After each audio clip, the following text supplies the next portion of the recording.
Baik, saya akan melanjutkan mengenai checklist yang terakhir mengenai morfologi kulit.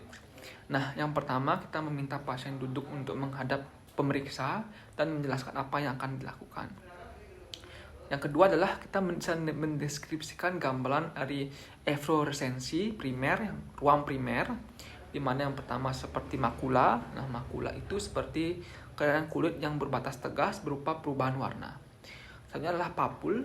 Nah, papul ini merupakan suatu penonjolan di atas permukaan kulit yang berbentuk circumscript, nah berdiameter kurang lebih setengah sampai 1 cm dan berisikan zat yang padat. Nah, selanjutnya adalah plak. Nah, plak itu merupakan papul datar dengan penampang lebih dari 1 cm. Selanjutnya adalah urtika atau urtikaria, merupakan suatu edema setempat yang timbul mendadak dan hilangnya juga secara berlahan-lahan. Selanjutnya adalah nodulus. Nah, nodulus ini merupakan massa padat yang circumscript, terletak di kutan atau subkutan, dapat menonjol jika diameter lebih dari 1 cm disebut nodulus.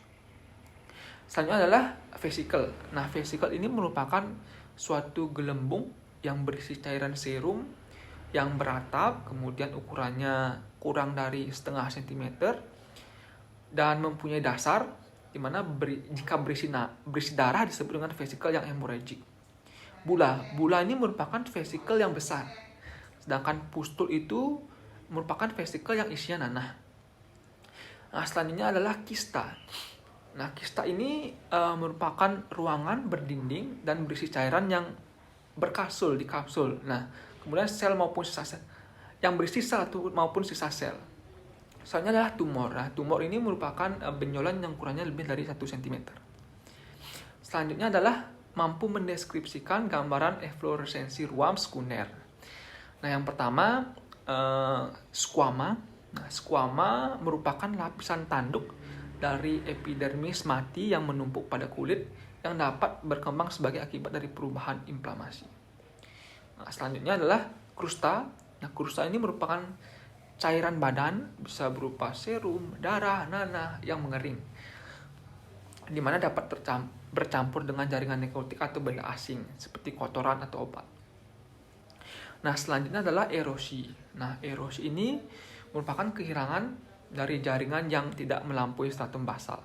Stratum basale, misalkan jika kulit digaruk keluar cairan dari bekas garukan tersebut.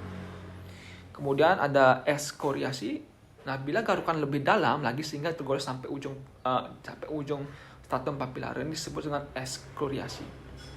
Nah, bila darah yang keluar, maksud saya bila ulkus, nah ulkus ini lebih dalam dari eskoriasi, dia sampai ke dermis. Selanjutnya adalah sikatrik. Nah, sikatrik ini merupakan jaringan tak utuh, relief kulit tidak normal, permukaan kulit licin dan tidak terdapat adesa kulit. Nah, selanjutnya adalah mendeskripsikan mengenai ukuran. Nah, yang pertama ada yang disebut dengan miliar, itu adalah sebesar kepala jarum pentul. Selanjutnya adalah lentikular. Lentikular itu sebesar biji jagung. Yang terakhir adalah numular, itu sebesar uang logam 100 rupiah. Baik, selanjutnya adalah mendeskripsikan mengenai susunan kelainan atau bentuk. Yang pertama adalah linear. Linear itu seperti garis lurus. Kemudian ada anular seperti lingkaran. Kemudian ada juga yang arsinar. Arsinar itu berbentuk bulan sabit.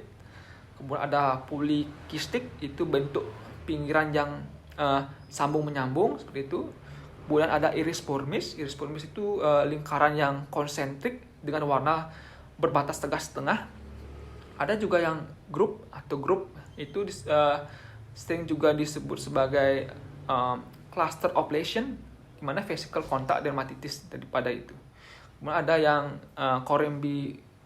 corymbiromis, di mana corymbiromis ini adalah susunan seperti induk ayam yang dikelilingi oleh anak-anaknya. Kemudian ada juga yang confluence ini 2 atau lebih lesi yang menjadi satu, misalkan pada urtikaria. Nah, selanjutnya adalah mendeskripsikan mengenai penyebaran dan lokalisasi. Nah, yang pertama adalah circumscript. Nah, circumscript itu adalah berbatas tegas. Kemudian ada diffuse, ialah tidak berbatas tegas. Kemudian ada lagi generalisata, yaitu tersebar di sebagian besar tubuh. Ada regional, itu daerah tertentu. Universal itu seluruh tubuh. Solitar itu adalah hanya satu lesi, solitar. Kemudian ada diskret, terpisah satu dengan yang lainnya. Ada juga simetrik, itu mengenai kedua belah badan yang lain. Unilateral itu satu sisi badan saja, dan bilateral mengenai kedua belah badan. Nah, sekian untuk checklist yang terakhir mengenai morfologi kulit. Terima kasih, mohon maaf apabila masih ada kekurangan, dan mohon maaf apabila bila ada salah kata dan perbuatan. Saya ucapkan terima kasih.